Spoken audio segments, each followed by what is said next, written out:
Okay, I will wait in.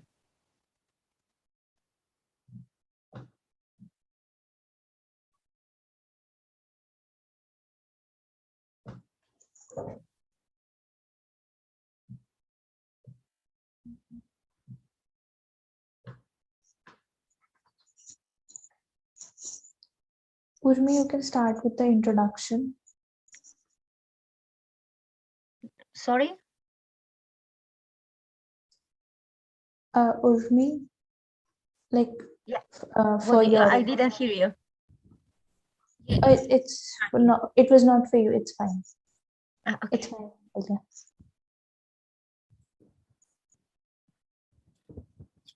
Good evening to one and all present here today. Today is the second day of the workshop. We have our guest today, Dr. Antonieta Elia ma'am. She is Senior Research and Teaching Fellow in Law at University of Santiago de Compostela, Spain, where she is also an Associate Faculty Member of the Master in International Studies. She has been recently invited as Visiting Professor of International Human Rights Law at China Youth University of Political Sciences in Beijing, China for the next academic year. We welcome you, ma'am. So thank you very much, Urmi. Just to be clear, because I think you have my old bio. So I already have been in China many years ago now, in 2016 as visiting professor. So actually, to the information of our dear students following us now and who is watching us on YouTube now and after the recording, I'm associate professor at Santiago University in Spain, but also international legal advisor for many international organizations, including Council of Europe in human rights standards implementation. And just to, and we are going just to start another additional project in Turkey in the next couple of days in relation to that. But thank you very much to mention it. Going to our conversation I do hope today. Please don't fear, firstly, because what we are going to do together today is to try to reflect shortly about how the UN human rights system is composed, how it works, or it should work, sorry, and we have a really short time to do it, because think that normally this is a module of a master, an entire module of a minimum of 30 hours. So that's why the idea today is to reflect and introduce you to the UN system. First of all, I would like to invite all of you to interrupt me, even if I'm talking, asking for clarification or submitting your doubts and so on. We try to make the online platform as much as possible human. So imagine that you are in a classroom. So you are free to interrupt me at any time with your question. In every case, the idea is to not maintain you so much over the screen, behind the screen, and to have 45, 50 minutes of presentation, introduction, and then to receive your questions and doubts. So for a maximum of 1 hour and a half. And I would like to request to our dear technical support, Arsha and Urmi, please to stop me or advise me when we are to 50 minutes. we are arriving to 50 minutes. Thank you. So when we talk about UN system, the first question you should have in mind is to put the attention on the term system.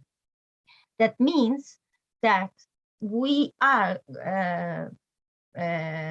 talking about a supposed structured institutional, a mix of institution, procedures, norms, substantive norms, in a certain way organized into the international order and especially into the international organized community. Please retain that expression, because United Nations should be considered as the international organized system of state and all those subjects and actors contributing to the development of international legal order and international relations. That expression should be used only with reference to the UN, United Nations, because it is the universal international organization, including practically all member states of the international community. So imagine the United Nations as a very complex institutional system, and that in this organization there are a subsystem related to the protection of human rights, the prevention of human rights violations, and the monitoring of the respect by states, principally because even if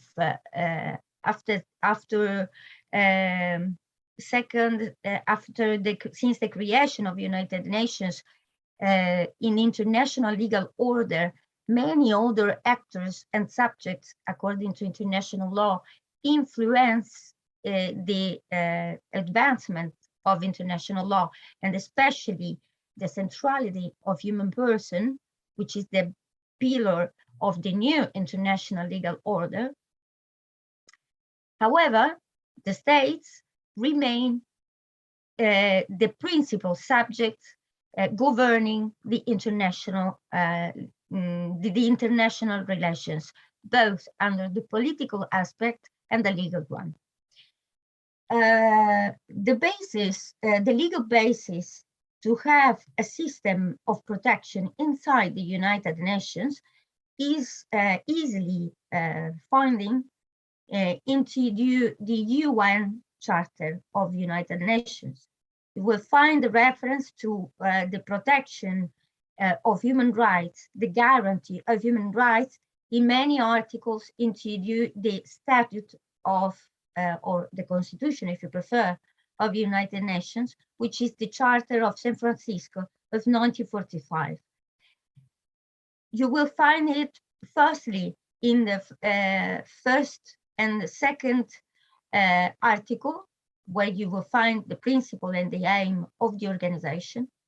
And you will find it on Article 55 in relation to economic cooperation, international cooperation, economic cooperation too.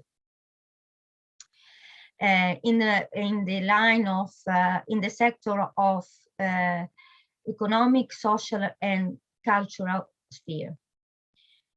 So since this is the legal basis inside the United Nations, someone of you could ask if inside, because I did reference to the United Nations Charter as the Constitution of the United Nations, because you think that in international law, the founding treaty of an international constitution, of an international organization must be and should be considered as the constitution of such organization. However, we cannot find inside the charter a list of rights the mechanism of protection of rights specifically. To find a reference to what we call the International Bill of Human Rights, we must wait 10th December 1948 with the adoption by the General Assembly of the Universal Declaration of Human Rights. This is the first time in international legal order we will find not just a list, but a catalogue of human rights in all relevant to the dignity, to the respect of the dignity of human being. For the first time in international legal order, remember that normally international legal order is related, is supposed to regulate relationship between states. So to have the visibility of human being between the traditional subject of international legal order is the most innovative and important step inside the international legal order. You know, I'm an optimistic person, and especially when we are assisting in continuing crisis, one over the other, multiplicating crisis, we can say. But we must fix that. And the second element, constitutive element of new international legal order, I would like to mention one of the father of international legal, the new international legal order, who is passed away a few days ago, former judge of International Court of Justice and president of the Inter-American Court of Human Rights, Professor Cansado Trindade, who said repeatedly and who centered the attention on the humanization of international relations between states, underlining not only the centrality of human being with the catalog, the introduction of catalog of human rights inside the international legal order, but also the introducing of possibility to act before a judge, before an international judge against a state, or before a quasi-international judge, a quasi-international jurisdiction. We are going to see that very quickly in a few minutes. Is the other important element, because no right can be considered effective if you cannot plan, if you are not able, or you have no possibility to claim before a judge any supposed violation of them. So the introduction of an international jurisdiction, both at the regional level first, and then at universal level too, at the same time, I would like to say, because I think that, for example, both the system of Inter-American system and the European system of protection of human rights have been created practically in the same period, that the creation and the negotiation and the adoption of the text, the first text, binding text on human rights protection at universal level. Someone can say that we are talking now about a declaration of principles, right? Declaration of principles of the General Assembly from a legal point of view, and under the theory of sources of international law, is not legally binding for states. However, since it has been adopted by consensus in that time, it can be considered, and since the content of the declaration, it can be considered as a legally authoritative document. What it means? It means that if a state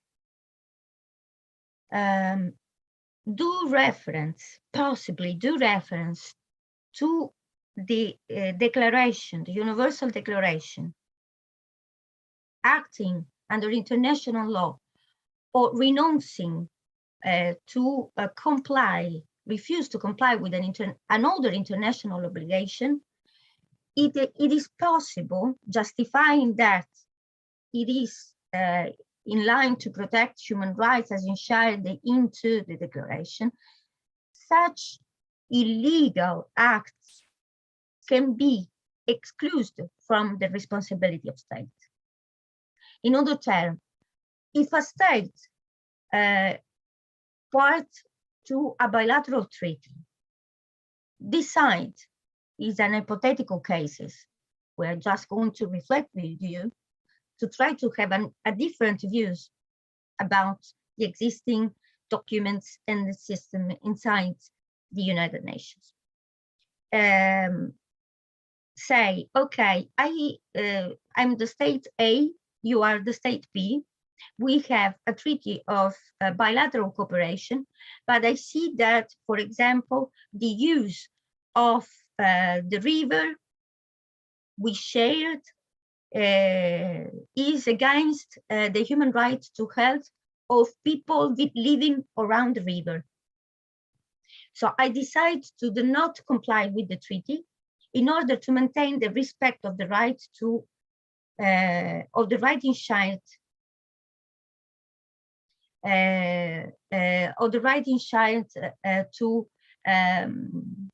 into the Universal Declaration. This is just an hypothetical case. Just to give you the idea of the relevance of the introduction of the Universal Declaration inside the international legal order. Sorry, Urmi, someone is asking me for PPT, but I don't used to prepare PPT because I don't like to oblige you to maintain your attention over the screen. So try to hear me and stop me if you don't understand something or you have an additional doubt. I do really prefer to do it, so feel free to stop me. And also I will give you my email contact if you would like to have further clarification soon after the lecture. So going back, so to have the first document legally binding, however, from an international, from the point of view of theory of sources of law under international law, under the Vienna Convention on the Law of Treaty, which is the international treaty regulating the negotiation of treaty and the sources also of a treaty. From that, on that point, we must wait 1966 to have two legally binding instruments, multilateral instruments, which is from one side the International Covenant on Civil and Political Rights, and from the other side the International Covenant on Economic, Social, and Cultural Rights. The situation you must focus on the fact that no agreement were possible at that time to have a unique binding document, comprehensive and comprehensively including all human rights, because of the situation of international relation at that time. So it was a really great achievement to have at least two legally binding instruments at the international legal order. However, take into account that the negotiation of those treaties started at the same time of negotiation about the text of the Universal Declaration. But at the time, no agreement were possible to have included all of them as a legally binding inside the UN Charter, because originally the two covenants should have been included as an annex, an appendix, so integrating the Charter of the United Nations and obliging all member states of the international community to guarantee respect for human rights. So the most possible achievement, the most possible compromise at that time was to have two legally binding. So those three documents, then over the year, we assisted to a very high level of declaration of principles by the General Assembly from one side, and the adoption of new treaties and additional protocols to the same treaties in the system of United Nations.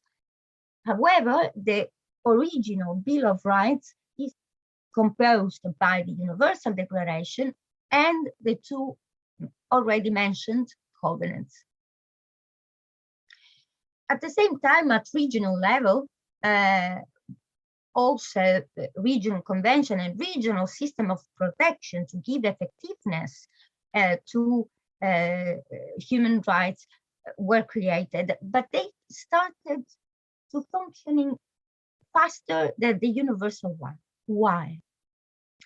It's simply, imagine a state, also nowadays, but imagine then, a state which is so happy to be judged by an international jurisdiction or a quasi-jurisdictional institution about how he's treating human rights inside the home affairs. It's really hard to comply with.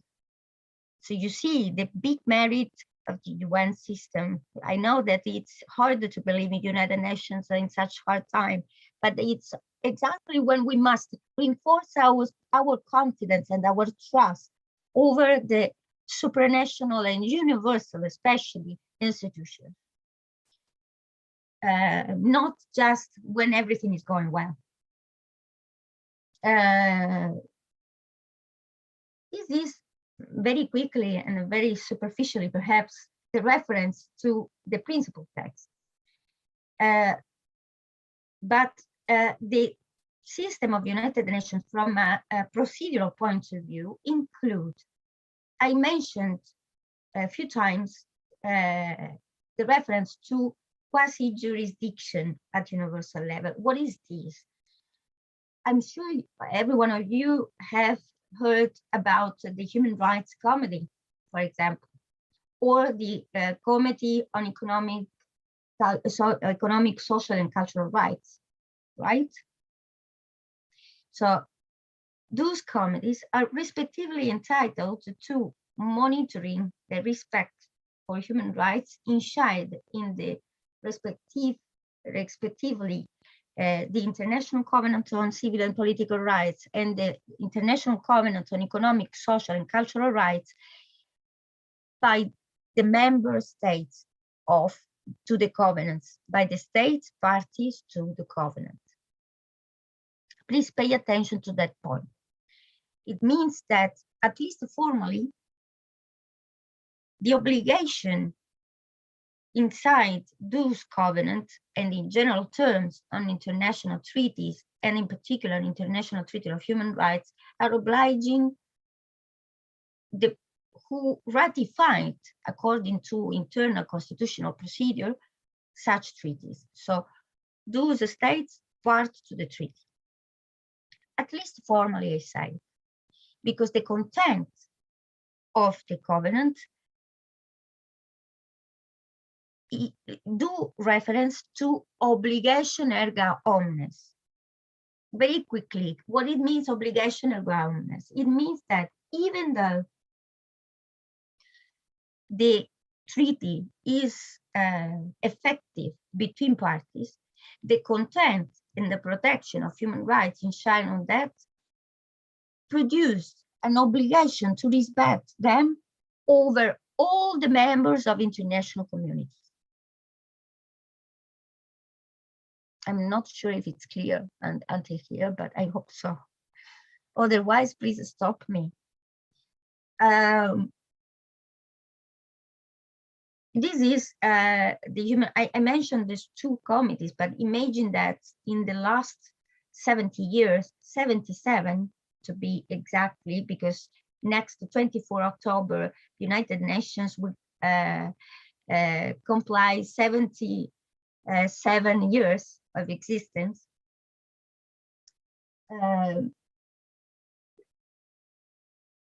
Many other treaties have been specific treaty on protection of human rights, covering the protection of a specific vulnerable group, for example, minorities, or a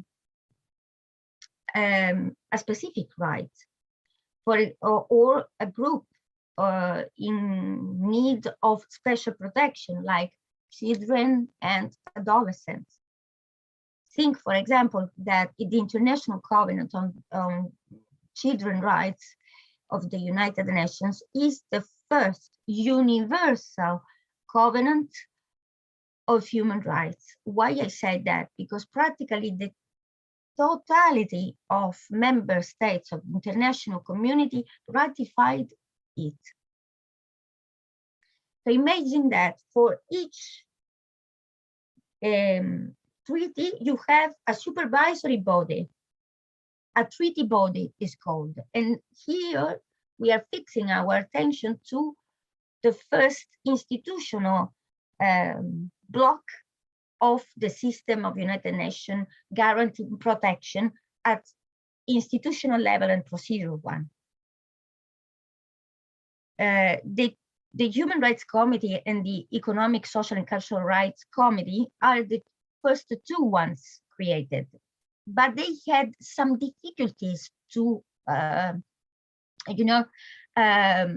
go ahead, strengthen their work, have an impact, and they force their impactful address also over the interpretation of the treaty, the respective treaty,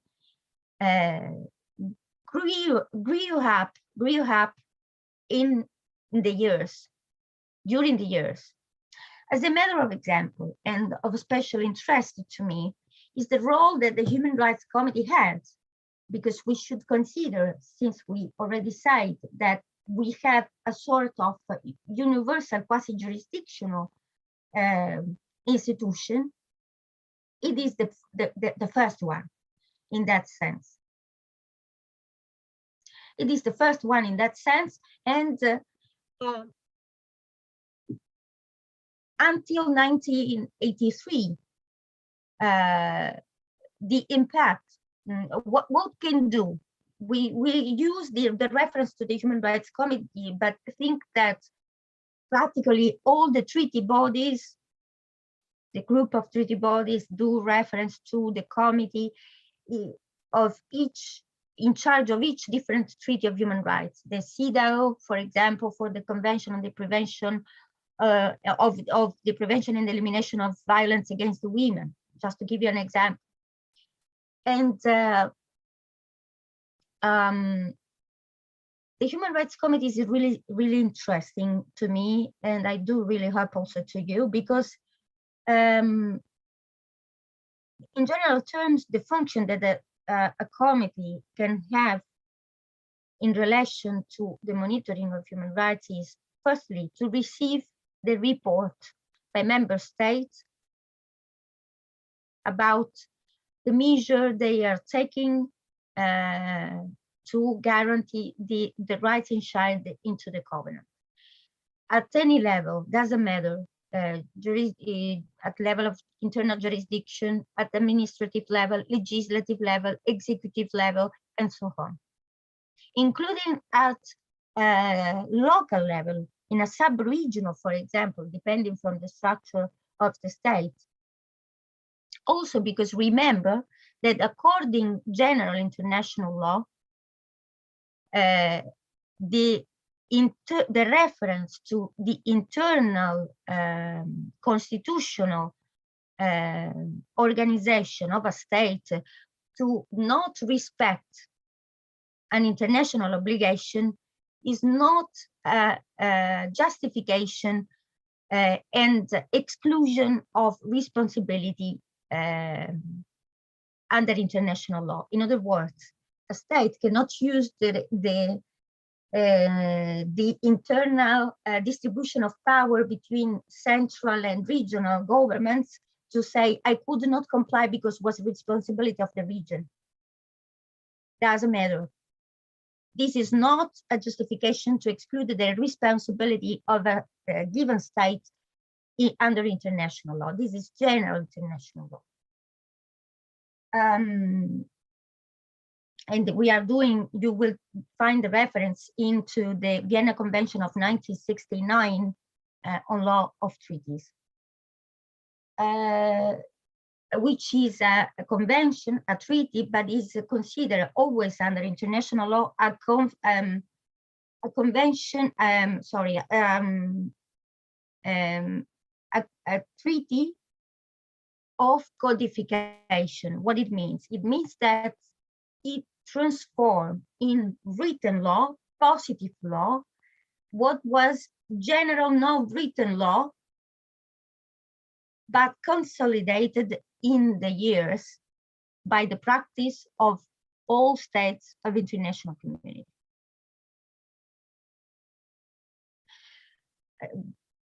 I think it's important to make some reference to, quick reference to general international law to try to understand us when we talk about sources and do reference about legally binding instruments in international law and procedure. We cannot understand international human rights law if we have no basis of general international law, because international human rights law is a subsystem, structured system of the more ample international legal order, at least to me. In addition to the reception of a report, in the case of the Human Rights Committee, it is entitled to receive such reports in accordance with Article 2 of the Covenant and Article 40 of the Covenant.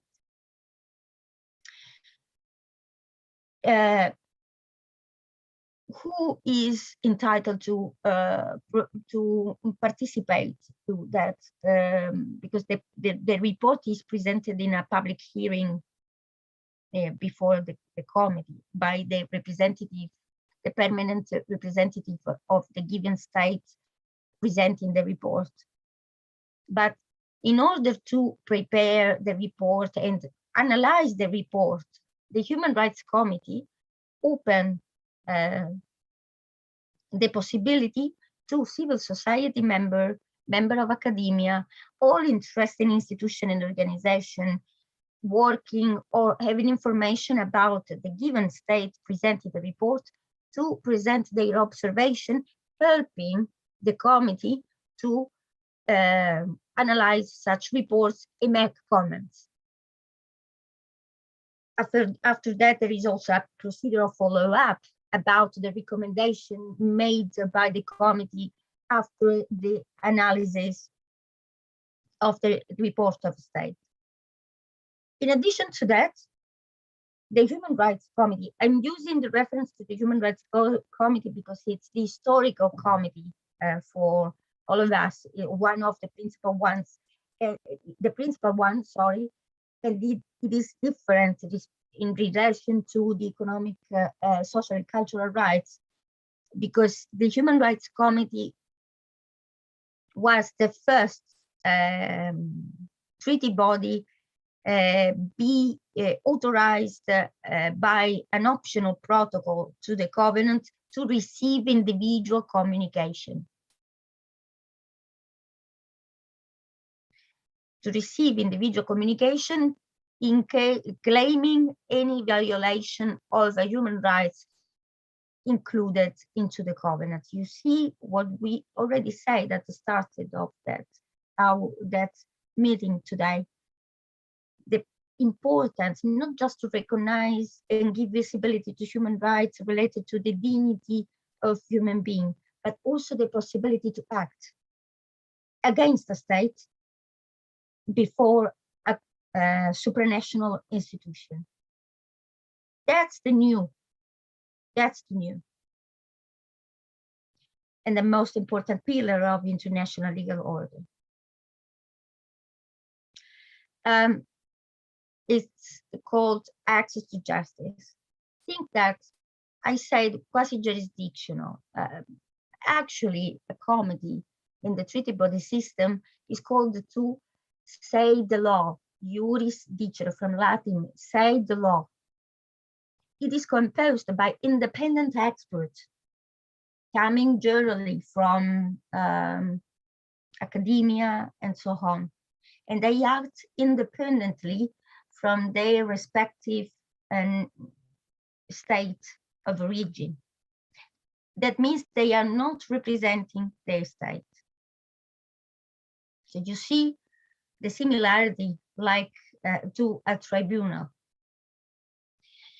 The difference is that sometimes many of colleagues say that the decision taken by the committee in individual cases must not be considered legally binding, but that's not the case. Try to answer by yourself to that question. What is the meaning of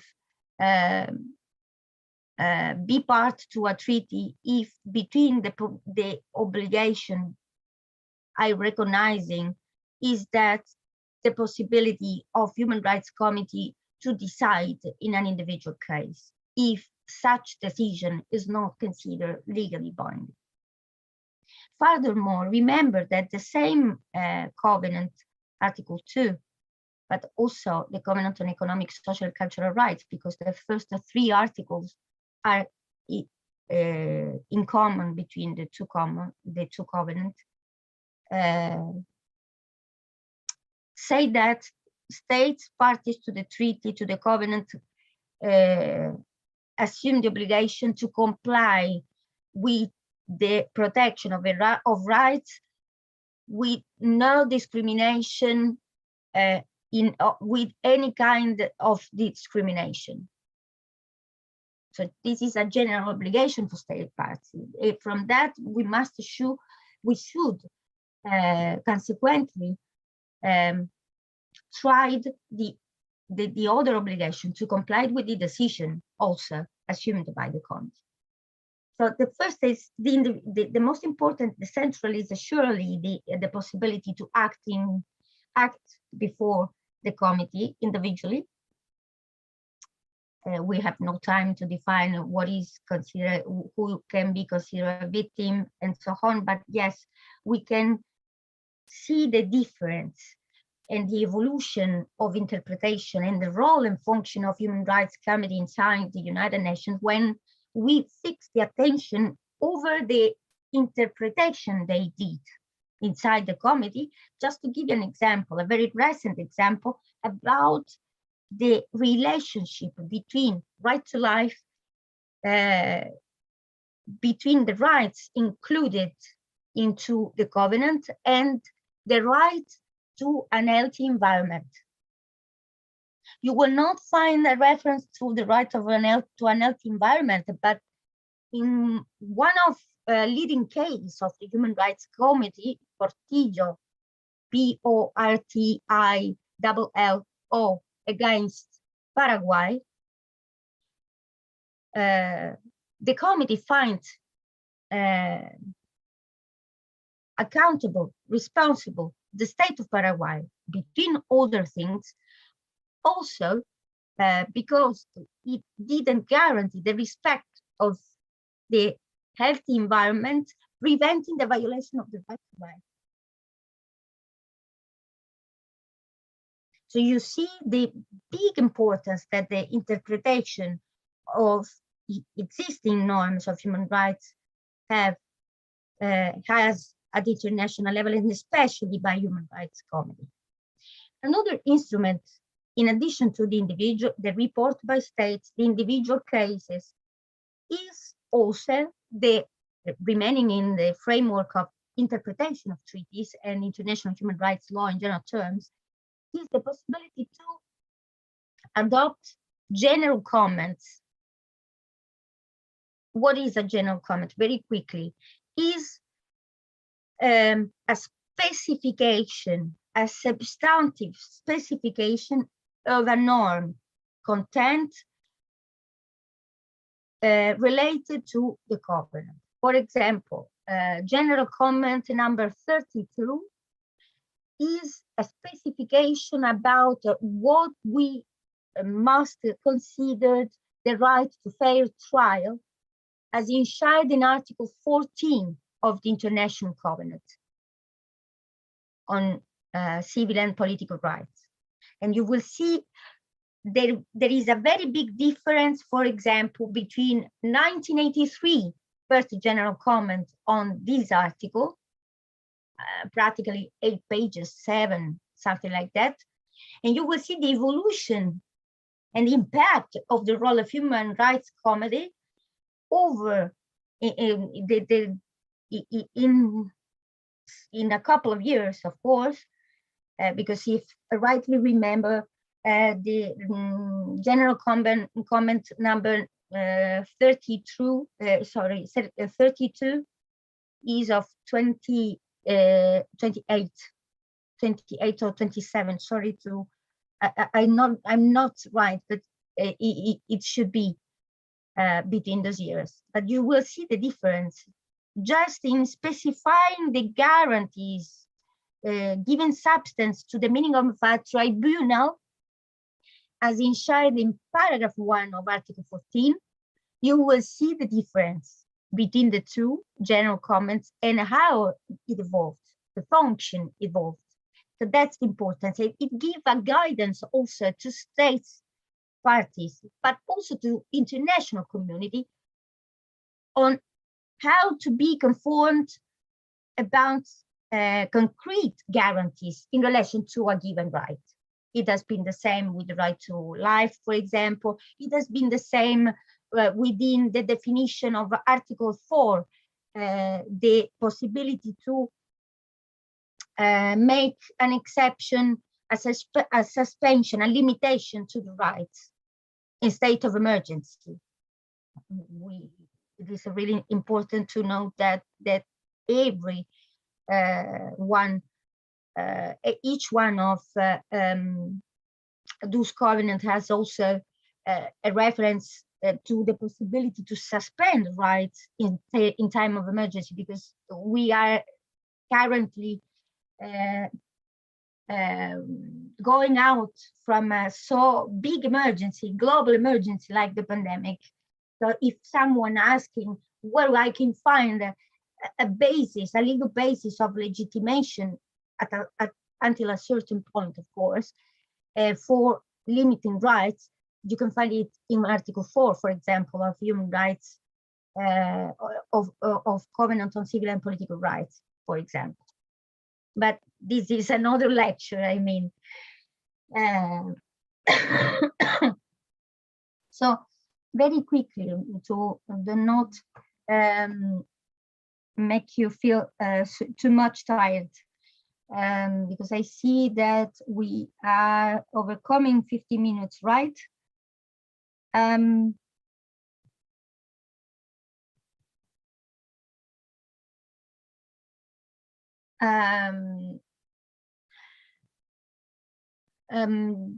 Yes, we'll complete 50 minutes at okay, thank you. So I will try to go faster and take a few minutes more to give an additional overview over the rest of the system, which is really complex. As I said, normally it's a module of a master at least. So just to give you an idea, this is the flesh of the treaty body system, but the system of from a procedural point of view, you see this is the legal control over the respect of human rights in the United system. But we have also diplomatic and political mechanisms to map the respect of human rights by states. One of them is the creation, for example, of the special procedures of the Human Rights Council, and firstly, better say, the Human Rights Council. Until 2006 was a Human Rights Commission composed by member states, representatives of member states, international organizations, civil society contributing to the debate, and including inside the Human Rights Council since 2006 a series of mechanisms.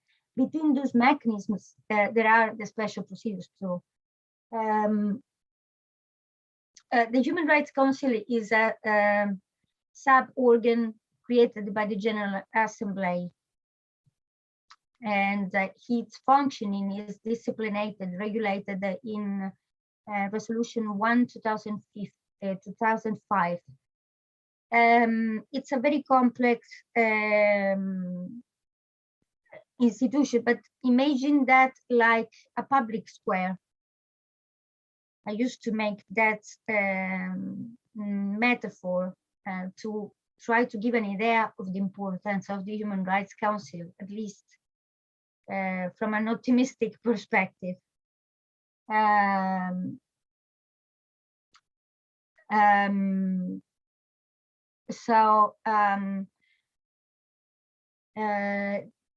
Country, I just seen that there are a question about how countries have selected for the Human Rights Council or for the Human Rights Committee. UN Human Rights Council, I suppose. Kimaya, can you switch on your microphone? Yes. Yeah. So there is a very particular procedure. It is normally by vote. And there is a sort of, very quickly, because it's more complex to explain, by a rotative also procedure in order to guarantee the representation of all states of the world. Because the members are 47 inside the Human Rights Council. That means that the membership does not include all the member states in a wall at the same time. They must be guaranteed in a rotative basis, giving representation to all the region of the world. But imagine that because of that, the relevance of the Human Rights Council is twice, because even if the composition of the Human Rights Council, let me use the term, is restricted in relation to the composition of General Assembly, the role to monitor all the states of international community is one of the functions. That means that even a state which is not member of the Human Rights Council at a given time will be submitted to procedure of control publicly. Imagine, try to figure out someone that is going out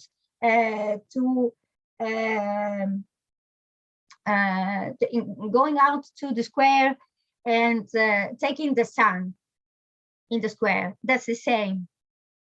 All the bad things a given state can do, or omission of a state in protecting human rights, normally are presented publicly in that square, the human rights square, I used to call it. That's the principal function the Human Rights Council has. It can be carried out by public debate, emergency debate. When a particular human rights issue emerge, the Human Rights Council can be called to have an assembly urgently. Like, for example, I don't know, me, I participated in few, and sometimes was one, like in the case of the war in Syria, for example, or in the case of Yemen, for example, and so on. This is a sort of monitoring, but taking into account that we are talking about political, not legal supervision, because who is acting are other states monitoring the others, each other's better side. Inside the different system, the very complex system of the Human Rights Council, what I would like to underline, even if we have a very few minutes to do it, and pay attention to the special procedure mechanisms. What are the special procedure mechanisms? You will certainly heard the use of the term in relation to the special rapporteur, for example, on freedom of expression, or the special rapporteur on freedom of religion, and so on. The terms special procedures is normally used the term special procedures is normally used to make in the same group different kind of mechanisms. They are called under that name, but inside you can distinguish it, the special rapporteurs, the working groups on arbitrary detention, for example, and so on. What is the particularity? They are common people like us. They act pro bono. That means that they are not receiving any kind of economic compensation in order to maintain the impartiality of their work and their independence. Furthermore, it is strictly prohibited to have any kind of consultancy, for example, for another international institution, or even worse, the government at the same time. It's the first thing you're asked to not do, because you must guarantee the impartiality. You are going to visit such a state and map on the field what is going on about the situation of rights of a group, or the situation of the respect of specific rights, like in the case of freedom of expression. Why I'm saying that the special procedure can go in the field, because it's one of the activities they can do. It's a diplomatic control. That means that they must receive a letter of invitation by a given state. Normally inside that letter, there is the reference of what the special procedure is invited to do, where it can do, and until when. Of course, under international law, there is an obligation of bona fide cooperation with such procedure, good faith cooperation. So that means that the state under visit should guarantee all possible means to the special procedure to carry out and act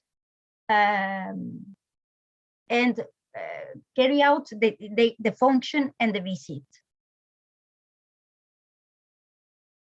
That's the first important point. You imagine a former professor, normally many of them are coming from academia. A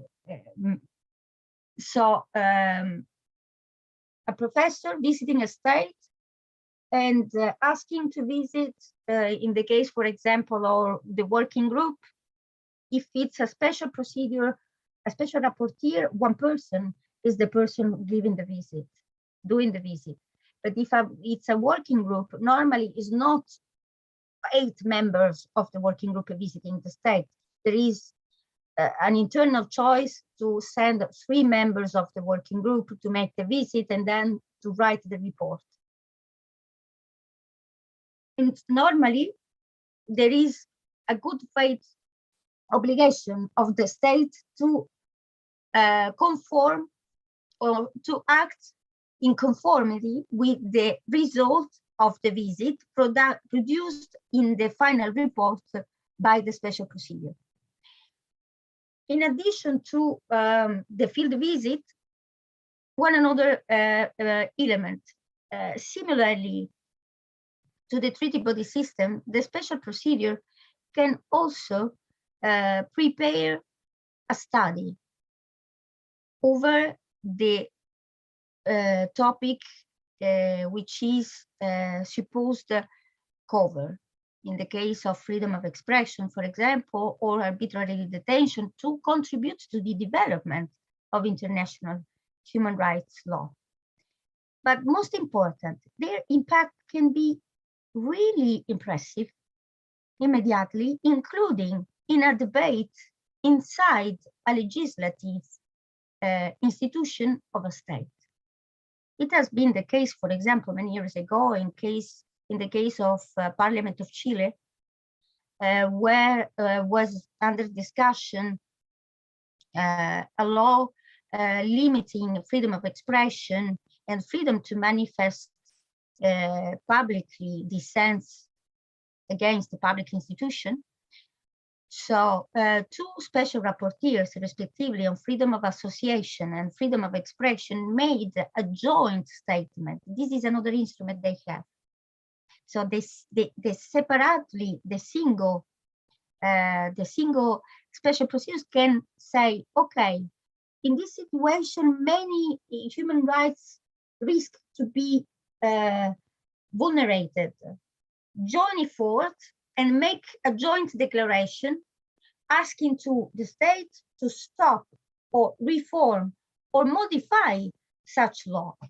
The result has been the modification of the law under the debate in Chile so many years ago. This is one of the historical examples I used to do, but we have many of them.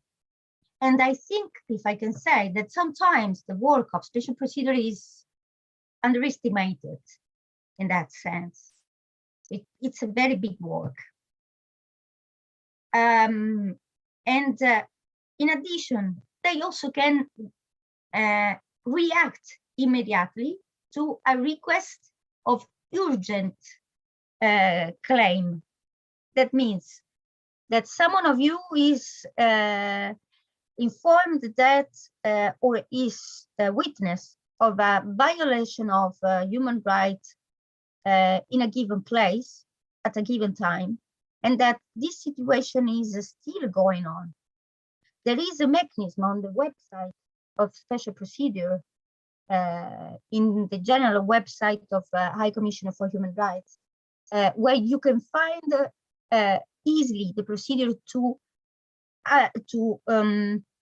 submit a claim to the special procedure, to the single special procedure. That's the other impactful work they can do. I'm going to conclude and give you some spaces to make questions, and also I do really hope we will have other possibility to make a more how do you say that, a more profound journey in the so complex system of United Nations. But in the case of special procedures, what is important also to underline is that they also present a report of their work over, because they are submitted to the Human Rights Council. Their mandate is defined by a single resolution adopted by the Human Rights Council. Mandate, area of interest, limited of action.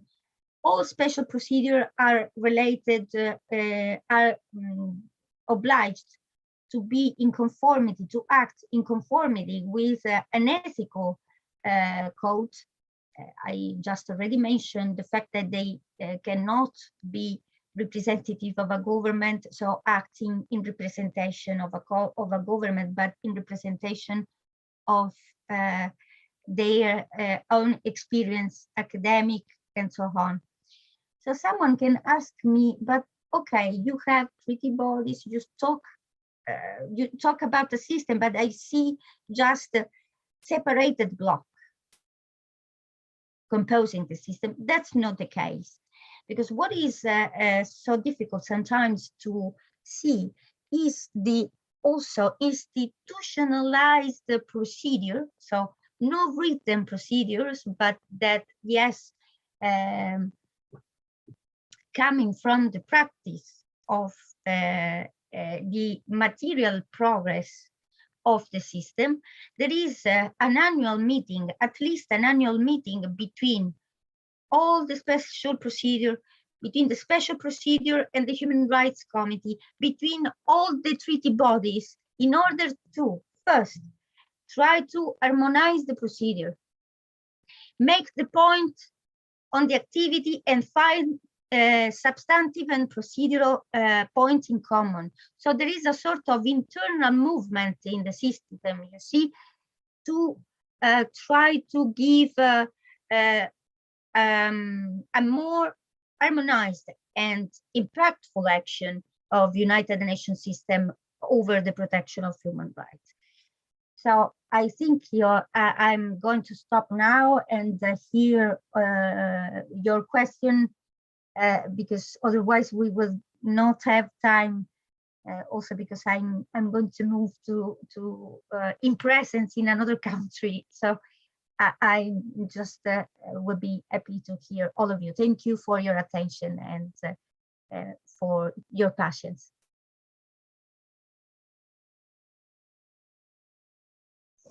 Participants are now allowed to unmute themselves and ask questions.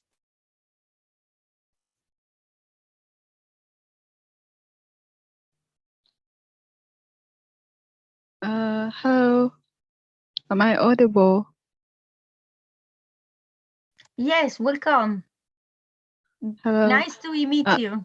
Your name, Nice please? to meet. My name is Michelo. I'm from Nelson Mandela University in South Africa. Oh, great. Yes, I wanted to ask a question. You mentioned something about an obligation arising from states that have signed these treaties or conventions. Now, I wanted to find out what happens when a state signs this treaty or ratifies the treaty and their internal legal system doesn't recognize international law. So how far does this obligation extend, and how does the UN address violations from such countries? Thank you for your question. I would like to try to see if I rightly understood your question. You are asking that even if a state is ratifying a treaty, then the internal legal order does not recognize international legal, but a state cannot ratify a treaty if there is no internal law, internal procedure giving the possibility to ratify such treaty. Firstly, to negotiate such treaty. So every state, according to internal law, has a procedure. In the case of Italy, for example, there is a very different procedure, because normally who is entitled to negotiate, you must imagine that the Vienna Convention on the Law of Treaties of 1969 regulates the general procedure. That means the traditional one and the simplified one.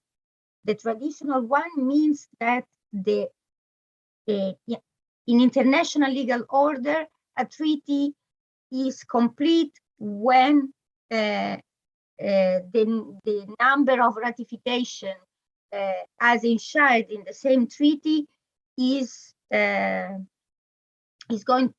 has been obtained. For example, normally the most, to conclude the treaty negotiation, submission to the signature of the representative of states. Normally they are the plenipotentiary ministry, so-called. So they are member of the executive entitled, authorized by the government to negotiate and sign, so to imply the volunty, to express the volunty of state to be obliged by that content, by that treaty. But at the end, in many cases, you will find that the Secretary General of United Nations will receive the number of ratification needed to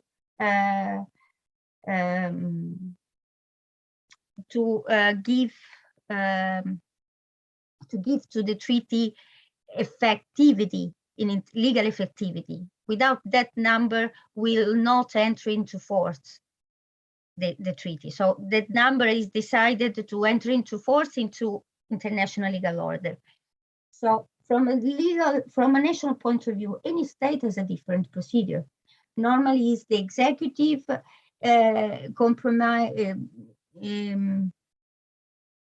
confirming the volunty, etc. And then there is a different procedure for every state.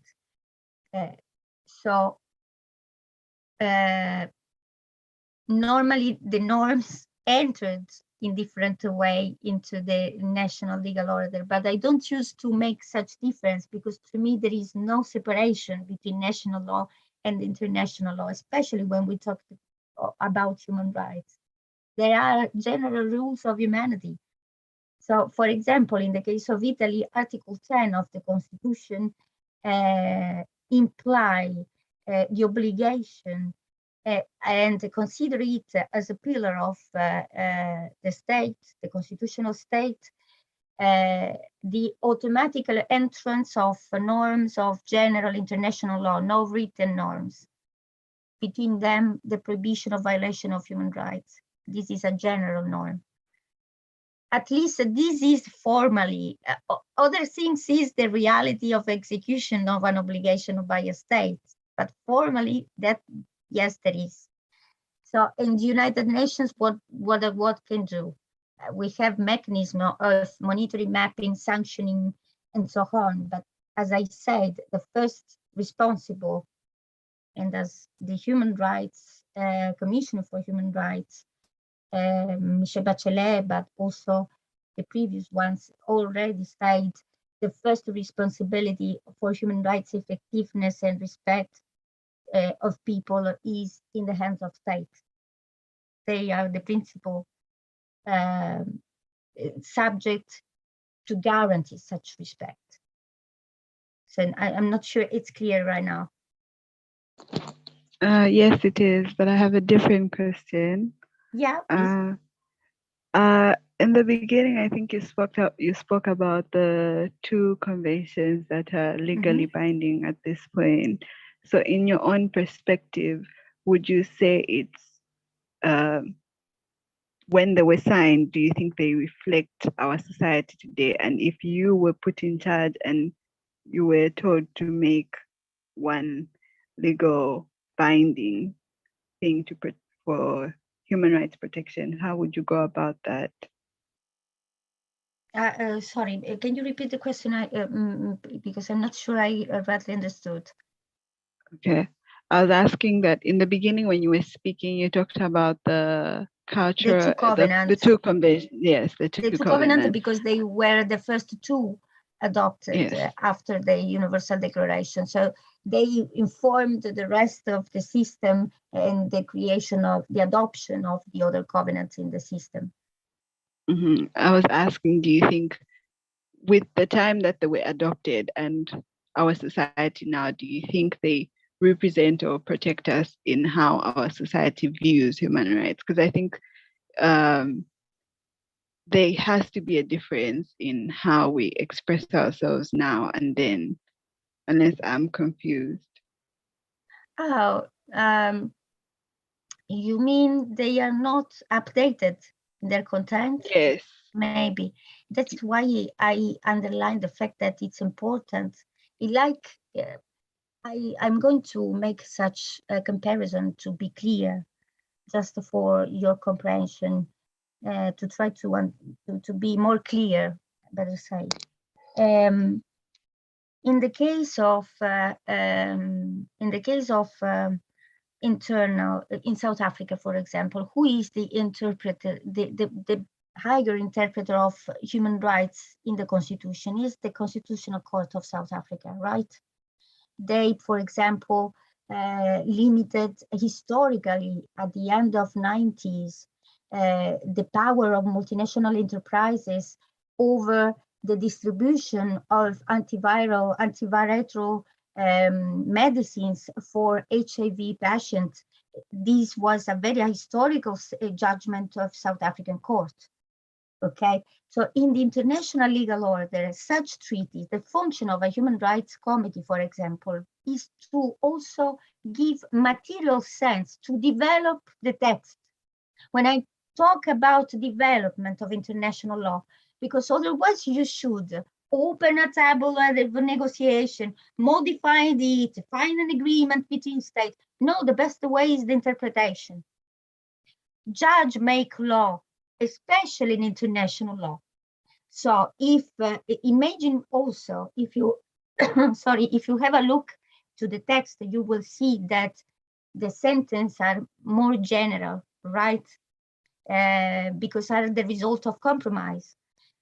So a more profound interpretation and clarification is needed more than ever. So that's the function of the Human Rights Committee, to interpret and adapt the convention to the time advancing and the exigency of the society.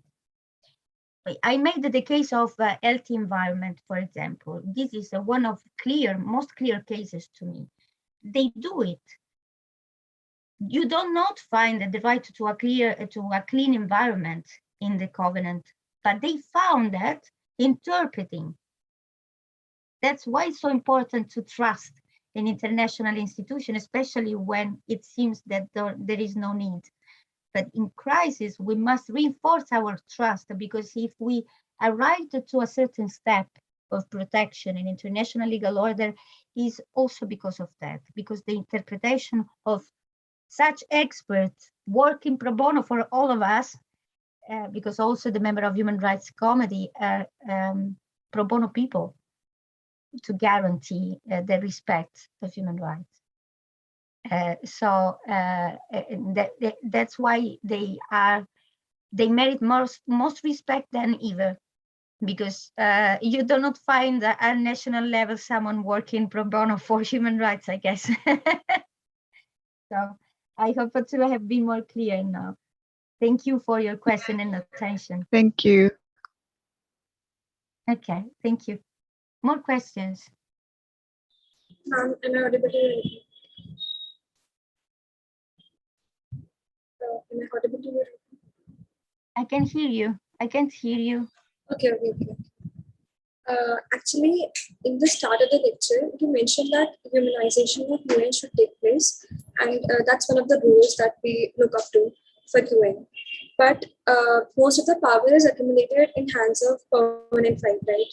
And the permanent five are exercising the power on the basis of their access towards the system. So I wanted to know, what can the members of the state and the UN members can do to humanize the council and humanize the system, so that it can actually help people and implement the laws and all the treaties and conventions that are made on the ground level, and like it can provide a better view to the world towards United Nations. Thank you very much. Nice to meet you, Aditi. Nice to meet you. Greetings. Thank you for your attention too. Unfortunately, I have a negative answer. I don't have the crystal ball, not a magic rule to transform the system. I always say that to transform a system, to humanize a system, we must remember that we, all of us, are human composing that system. So if you want to humanize, you must be more human to give humanization to a system. It doesn't matter which one.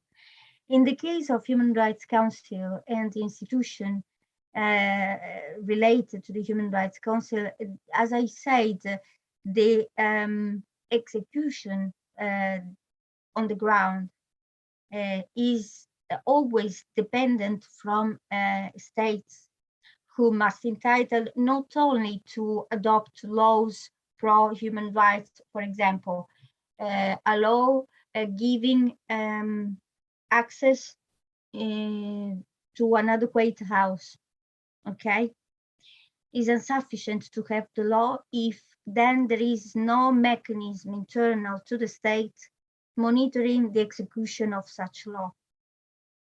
And sometimes that's a very big problem in that case, because the internal distribution of competencies of a state, a federal state, a regional state, creates some troubles at the moment to execute such law. So you find many states having very good laws, but a very low level of execution. Think, for example, about the right of migrant workers.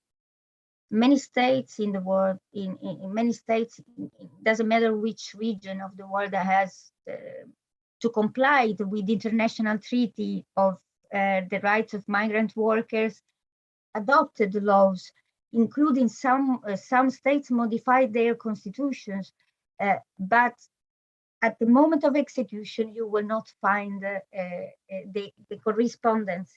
And I can make other examples. A concrete example, I used to make such example because he's related to right to water, for example, and right to migrants to have access to adequate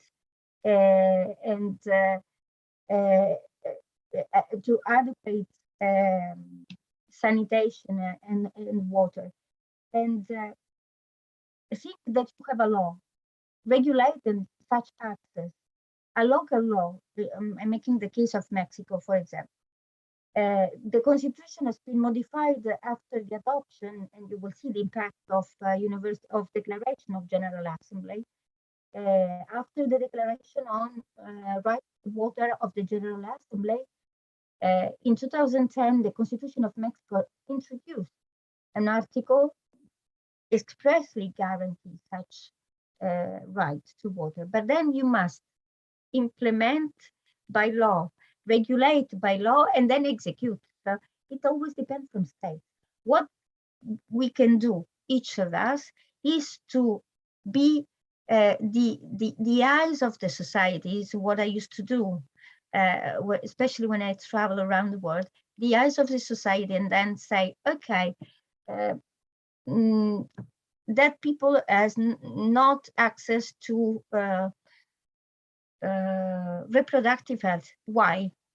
And you mention and you inform and try to give your contribution daily.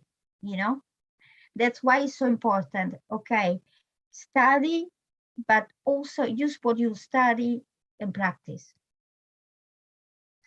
When I reference to practice, I'm not making reference to practicing law. You can also be in another field, but put in practice concretely the education you receive in the daily life. So it's hard to do, but it's useful, I think. Thank you for your answer.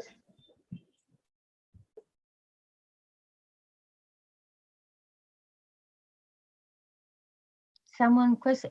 See, Madam Ayat Fatma. Yes. Yeah, my name is Ayat, and nice to meet you. I had a question. Like you were talking about the role of HRC, Human Rights Committee, and you were talking about how they get the reports, and often they create possibilities for relevant academia purposes or people to analyze those reports and give on recommendations to the countries who had submitted those reports. How far do you think that those recommendations are followed or adopted? It's dependent case by case. It's dependent case by case. Make the consideration. Sometimes those mechanisms are utilized as a political weapon, actually. Doesn't matter which state.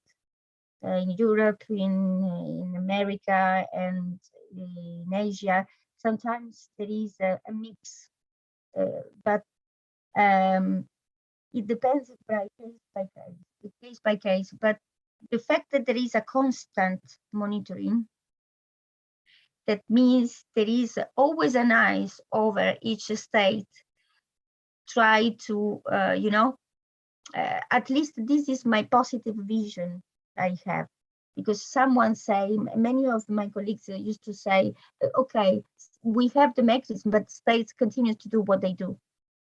But that's not the case, because the system is still in place.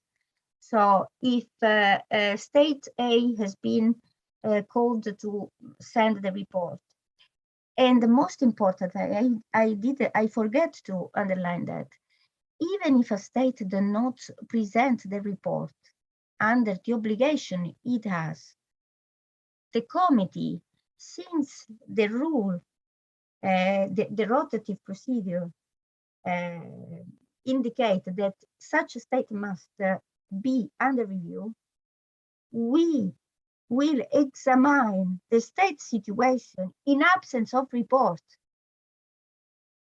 You see the impact?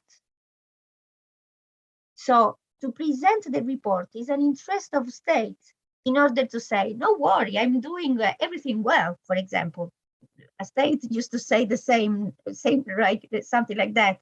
Don't used to say, I'm reaching human rights, right?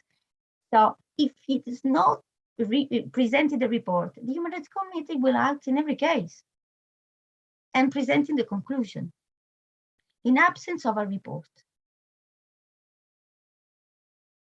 So I know that we are living in so black time, hard time, obscure time, now from so many years, that's why we should try to, it's not easy, of course, but look ahead and find the positive element in the system. And then to try to see what is not working very well and try to modify it. Hopefully to have been clear. Thank you.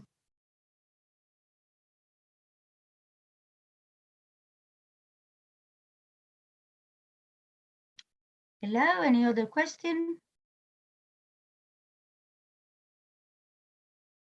Any additional question? I guess, Arsha, I think that there is no additional question, right? Yeah, and since there are no more questions, so now we are at the end of our second session. So Okay. see you all, everyone, in the third session, which is tomorrow. For more information about the sessions, you can check out the schedule. So just Sasha, sorry to interrupt you. Yeah. Just let me spend a few words to concluding the session. Yeah, sure. So just indicate to all the participants that I have put my email address in the chat box. If you have additional questions, or if you think that I can support you in any work, I will be very happy to do it. My pleasure as usual. So just to express my gratitude to all of you for your attention and interest. Now we on live, and also to all people watching us in the recording of such session. And to me, with me, we will meet next 12th, I guess. And we will try to use that lecture also for spend time and understand how advanced has been the system in the last couple of years. So thank you very much. I will be happy to receive your comments and feedback also by email. Bye-bye. Thank you.